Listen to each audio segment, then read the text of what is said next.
Kebanyakan mereka itu datang kayak sekitar di jam 10 sampai jam 12 siang, atau kalau yang sore-sorenya itu ada di jam 4 sampai jam 8 malaman gitu.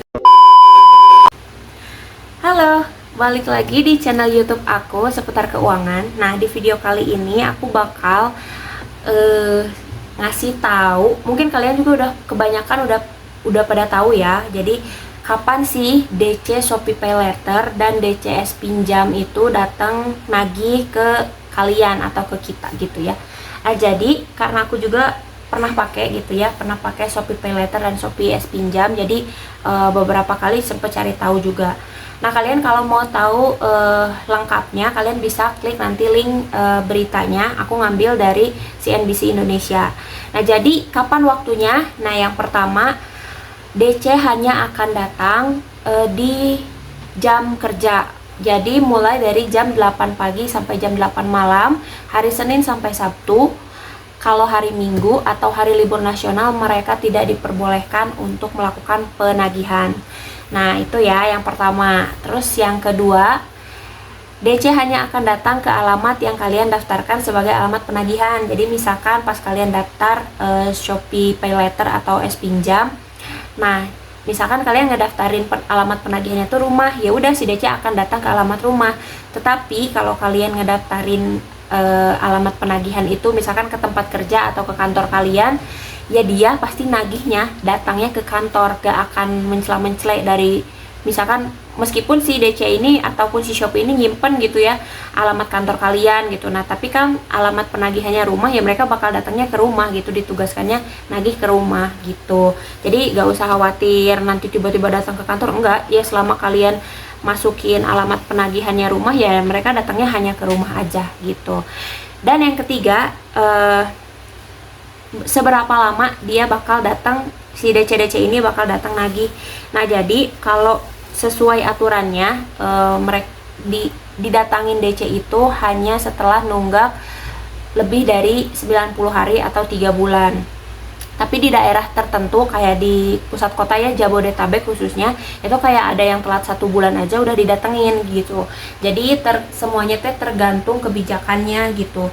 Ada juga temen aku yang kayak di grup pinjol gitu kan banyak banget ya yang tinggal di pelosok kayak gitu. Nah, hutangnya itu kayak di bawah 500.000 dan dia itu kayak masuk ke kabupaten pelosok-pelosok kayak gitu. Nah, itu tuh nggak didatengin gitu. Beberapa nggak didatengin, tapi ada juga beberapa yang memang didatengin gitu. Jadi penyebaran si DC lapangannya ini nih kayak belum merata gitu. Nah, tapi kalau untuk di area kota besar Jabodetabek, Bandung, Jogja, sama Surabaya, itu emang DC lapangannya udah banyak gitu. Makanya kalau kalian yang di daerah-daerah itu ya siap-siap aja pasti didatengin gitu. Ya, jangka waktu lambatnya itu 1 bulan sampai 3 bulan. Jadi kalau kalian udah nunggak 1 bulan, itu ya udah siap-siap aja pasti didatengin sih gitu.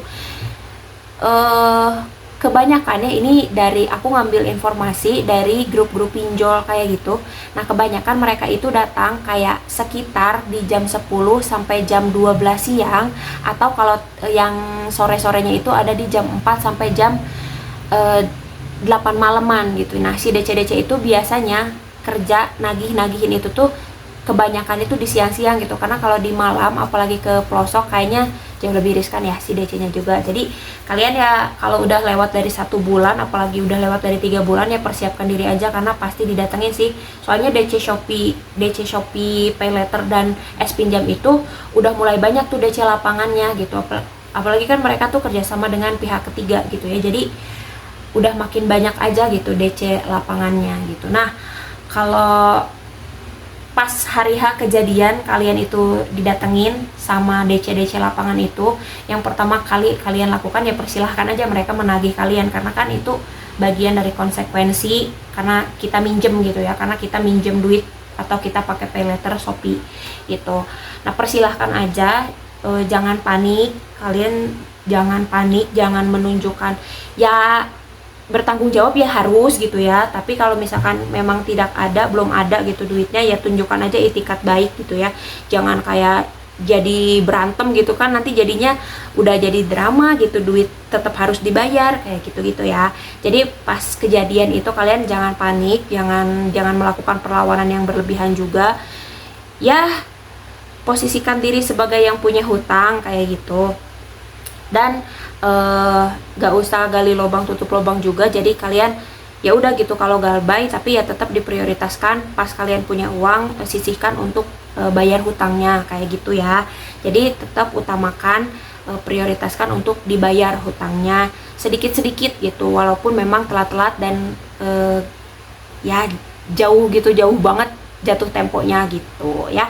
Oke, segitu aja video kali ini, semoga membantu. Jadi terjawab ya kapan si DC bakal datang nagih ke rumah atau ke kantor kalian. Tadi udah aku sebutkan 3 poin. Untuk lengkapnya kalian tinggal klik aja link description.